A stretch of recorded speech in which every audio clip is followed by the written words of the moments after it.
তুমি কেমন আছো? এই তো ভালো আছি। আপনি কেমন আছেন? আমি ভালো আছি, কিন্তু তুমি সারাদিন থেকে ফোন ধরতেছো না কেন? কোথায় ছিলে? এই তো বাসাতে ছিলাম। বাট কি হয়েছে? কি হয়েছে মানে? এবার বলতেছো কেন তুমি? তো কিভাবে বলবো? আমি তো সবসময় এভাবে বলি, তাই না? এভাবে বলো, কিন্তু তোমাকে এখন অন্যরকম লাগছে।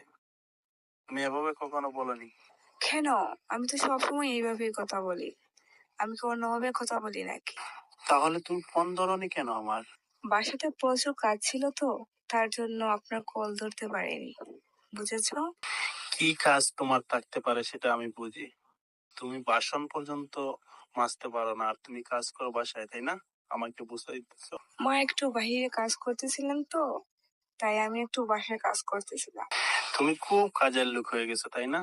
আমাকে এগুলা বুঝিয়ে তুমি কোন ছেলের সাথে কথা বলছিলে সেটা বলো। আমি তো একটু বাসায় কাজ করতেছিলাম, আর তো কিছু করিনি। তাই বলে আপনি এরকম কথা বলবেন আমাকে? কারণ তোমার কথা শুনে মনে হচ্ছে তুমি সত্য কথা বলতেছো না। এখন একটা সত্য কথা কেন?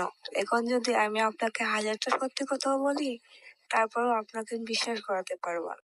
বেশি অভিনয় করতে হবে না, সত্যি সত্যি বলো। ওই সময় ফোন ধরনি কেন? কার সাথে কথা বলছিলে সেটা বলো। আরে বাবা, আমি সত্যি কথা বলতেছি তো। ওই সময় আমি বাসায় কাজে ছিলাম, তাই কল ধরতে পারি। তোমাকে বেশি ভালোবাসি তো, তাই তুমি এমন করতেছো, বুঝছো?